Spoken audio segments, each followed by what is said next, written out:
Hello प्यारे बच्चों, सभी को नमस्कार। टीएनआई के मंच पर एक बार आपका फिर से जोरदार स्वागत है जी। तो प्यारे बच्चों, जो बच्चे सीटेट की तैयारी कर रहे हैं, चाहे लेवल 1 है चाहे लेवल 2 है, तो आपके लिए जो सीटेट जुलाई 2024 में होने जा रहा है, उसमें कौन कौन से टॉपिक आएंगे, किस किस टॉपिक को शामिल किया गया है जी, उसके बारे में चर्चा करेंगे जी। देखिएगा, बात यह है कि चाहे पेपर 1 है चाहे पेपर 2 है, भी पेपर चाहे 1 है, ये यहाँ पर मेंशन कर रखा हमने, चाहे पेपर 1 है चाहे पेपर 2 है, इसमें बात आती है हिंदी का जो सिलेबस है, हिंदी के सिलेबस पर चर्चा करेंगे कौन कौन सा टॉपिक है जिससे ज़्यादा पूछे जाते हैं। अब मेन बात ये बेटे, इसके साथ साथ हिंदी, एक तो लैंग्वेज फर्स्ट के रूप में भी हिंदी आती है, लैंग्वेज फर्स्ट और लैंग्वेज सेकंड। तो ये जो वीडियो है इसमें मैं दोनों के बारे में बताऊंगा। अगर आपकी लैंग्वेज फर्स्ट हिंदी है तो कौन से टॉपिक है, और अगर लैंग्वेज सेकंड हिंदी चूज किया है तो कौन से टॉपिक है। तो फर्स्ट ऑफ ऑल तो बेटा बगैर देरी किए आप फॉर्म जरूर भर दें, क्योंकि फिर कई बार क्या होता है, सर्वर डाउन होता है और फॉर्म भरने में प्रॉब्लम आती है, तो आप फॉर्म भरने में लेट ना करें। अब बात करते हैं बेटे, क्या रहेगा आपका सिलेबस जी। ये जो टीएनआई का मंच है, बेहतरीन मंच है बेटा, आप लोगों को पता है रिजल्ट अच्छे आते हैं, आप लोग मेहनत करते हैं और हमें मेहनत कराने में मजा आता है, आपको मेहनत करने में मजा आता है। तो सबसे पहले तो अब कई कहते हैं कि सर सिलेबस का लगभग पता है ही, तो बैचेज के बारे में बता दीजिए। लो भी बैचेज के बारे में, बैच की अगर बात करते हैं तो बेटा 18 मार्च से, अर्थात 18 मार्च जो अभी कल गया है, 18 मार्च से सीटेट के बैचेज शुरू हो चुके हैं, ऑनलाइन ऑफलाइन दोनों मोड में। अगर आप पास हैं, नियरेस्ट हैं, तो ऑफलाइन आ सकते हैं, नजफगढ़ दिल्ली में हमारी ब्रांच है। और अगर आप थोड़ी सी दूर हैं तो बेटा ये जो टेक्निकल है, अर्थात ये जो डिजिटल प्लेटफॉर्म है, इसका पूरा फायदा उठा के आप ऑनलाइन घर पे आराम से बैठ के ये क्लासेज ले सकते हैं। तो बेटे आने वाले 3 दिन तक जो आपका फीस का, और बच्चे कह रहे सर 1-2 दिन का और डिस्काउंट दे दो, 1-2 दिन का बोल रहे थे, हमने 3 दिन का डिस्काउंट दे दिया। अर्थात आज है 19 तारीख, तो 22 तारीख तक आपकी जो फीस है, टोटल फीस है हमारी 5000, लेकिन 22 तारीख तक अगर आप इन्वॉल्व करते हैं, रजिस्टर्ड करते हैं, तो प्यारे बच्चों इसकी जो फीस रहेगी वो रहेगी आपकी मात्र 2500 रुपये, अर्थात डायरेक्ट फ्लैट 50% डिस्काउंट मिलेगा आपको।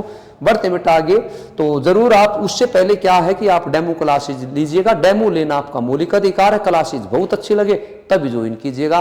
तो बेटे एक बार बात कर लेते हैं सिलेबस की, सिलेबस क्या होगा देखिएगा जरा बेटे। सिलेबस की अगर हम बात करते हैं बेटा, फर्स्ट बेटा उसमें से भाषा पहली है चाहे दूसरी हिंदी, ये इन्होंने जो डाल रखा है सीबीएसई वालों ने, उनमें जो हिंदी यूज कर रखी है, उन्होंने जो हिंदी यूज कर रखी है वो सॉफ्टवेयर की यूज करके, अर्थात डायरेक्ट सॉफ्टवेयर से चेंज, तो वहां पे वर्तनी अशुद्धियां काफी हैं। इसलिए बेटा मैंने इसको संशोधित करके, दुरुस्त करके, और फिर आपके सामने सिलेबस बेटा हिंदी शिक्षण शास्त्र, हिंदी शिक्षण शास्त्र की अगर बात करते हैं तो बेटा आपका आएगा पेडागोजी। अब पेडागोजी में बेटे चाहे आपकी लैंग्वेज फर्स्ट है चाहे लैंग्वेज सेकंड है, हिंदी फर्स्ट लैंग्वेज के रूप में चूज की है तो भी और सेकंड के रूप में की है तो भी, सबसे पहले बेटे भाषा, अर्थात भाषा का जो टॉपिक है, यहाँ से प्रश्न पूछे जाते हैं। भाषा की क्या प्रवृत्ति है, भाषा की क्या विशेषताएं होती हैं, भाषा है क्या, भाषा के कौन कौन से रूप हैं।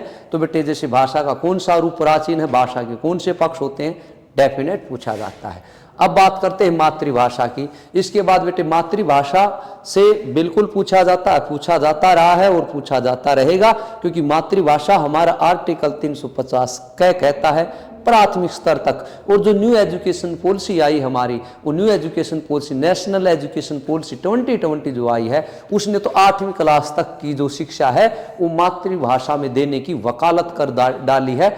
उसके बाद बेटा त्रिभाषा सूत्र बिल्कुल आता है, 3 भाषाएं पढ़ता बच्चा अपने पूरे के पूरे स्कूली जो उसका टाइमिंग है, तो बेटा त्रिभाषा जो सूत्र है वो पूछा जाता है। उसके बाद बहुभाषी कक्षा, ये बहुत ज़्यादा पूछा जाता है, बहुभाषी कक्षा। उसके बाद बेटे समभाषी, जिसको आप समावेशी कक्षा कहते हैं, साइकोलॉजी में उसको हम बेटे कोई भी लैंग्वेज है उसमें उसको हम समभाषी कक्षा के नाम से जानते हैं। उसके बाद बेटे भाषा कौशल, भाषा कौशल जो भाषा के 4 कौशल हैं, भाषा सीखने के तरीके, तो बेटे कौशल को बोलते हैं स्किल इंग्लिश में, और बेटा हिंदी रूपांतरण है तरीका की भाषा को कैसे सीखा जाता है। तो बेटा सुनकर सीखते हैं हम, बोलकर सीखते हैं, पढ़कर सीखते हैं, लिखकर सीखते हैं। अर्थात आपका जो सिलेबस है उसमें बेटे भाषा, मातृभाषा, त्रिभाषा, बहुभाषी और समभाषी। उसके बाद भाषा के जो चारों कौशल हैं बिल्कुल बेटा आएंगे। उसके बाद अभी काव्य शिक्षण। काव्य शिक्षण का मतलब कविता शिक्षण, कि कविता शिक्षण के लिए या काव्य शिक्षण के लिए सर्वोत्तम विधि कौन सी मानी जाती है, जैसे भी गीत एवं नाट्यम विधि है, समास प्रणाली क्या है, व्यास प्रणाली क्या है, तुलना प्रणाली क्या है, ये सारा का सारा। उसके बाद आएगा बेटे गद्य शिक्षण। गद्य शिक्षण में ज़्यादातर जो पूछे जाते हैं वो कहानी और नाटक से, तो बेटा ये मेंशन कर रखा है, डेफिनेट पूछा जाएगा, चाहे लैंग्वेज आपकी फर्स्ट है चाहे सेकंड है। उसके बाद आएगा बेटे व्याकरण शिक्षण, कि एक तो क्वेश्चन ये आता है बच्चों को व्याकरण किस स्तर पर पढ़ाया जाता है, फिर बच्चों को व्याकरण पढ़ाना क्यों जरूरी है। इसके बाद बेटे राष्ट्रीय पाठ्यचर्या रूपरेखा 2005 NCF नेशनल फ्रेमवर्क बेटे, तो ये जो करिकुलम फ्रेमवर्क है, नेशनल करिकुलम फ्रेमवर्क, ये पूछा जाता रहा है बिल्कुल बेटा। ये भाषा के प्रति जो अपना NCF 2005 आया उसने क्या सुझाव दिए। इसके बाद प्यारे बच्चे NEP नेशनल एजुकेशन पॉलिसी जो आई है 2020, यहाँ से पिछले जो सीटेट के एग्जामिनेशन हुए हैं, दोनों ऑफलाइन जो एग्जामिनेशन हुए हैं, 2 क्वेश्चन यहाँ से आते हैं। अब बात आती है शिक्षण की जो विधियां हैं वहां से पूछा जाएगा, शिक्षण सूत्र है वहां से पूछा जाएगा बेटे। तो अब शिक्षण सूत्र में आते हैं, जैसे आगमन निगमन जो आप करते हैं कि स्थूल से सूक्ष्म की ओर, तो ये सारे के सारे शिक्षण सूत्र में आते हैं बेटे। अब बात आती है बेटे पाठ्य पुस्तक के गुण। पाठ्य पुस्तक के कौन कौन से गुण, अर्थात बच्चों का जब हम साहित्य बाल साहित्य तैयार करते हैं, और पाठ्य पुस्तक के निर्माण के सिद्धांत, और इसके बाद है पाठ्य पुस्तक का महत्व बेटे, पाठ्य पुस्तक का महत्व।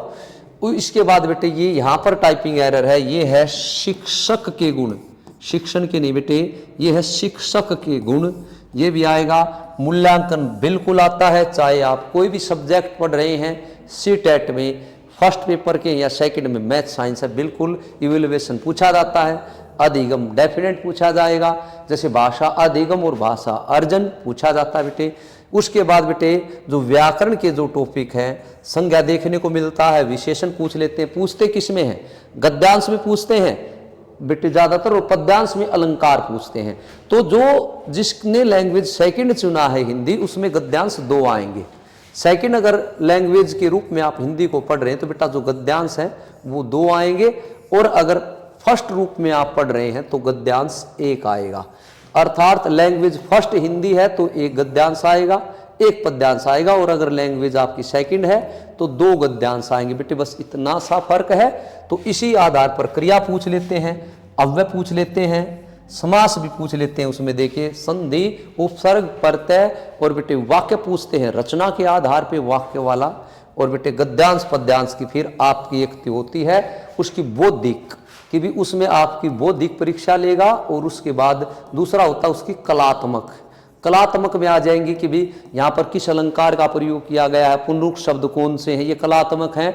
व्याकरण का विसर्ग प्रत्यय पूछ लिया, कलात्मक। बौद्धिक उस गद्यांश में पूछा क्या गया है, वो कहना क्या चाहता है, वो उसकी बौद्धिक क्षमता बोला जाता है। तो प्यारे बच्चों ये हैं आपके सीटेट की जो तैयारी करें मेन पॉइंट, अर्थात हिंदी का जो सिलेबस है ओवरऑल यही सिलेबस है।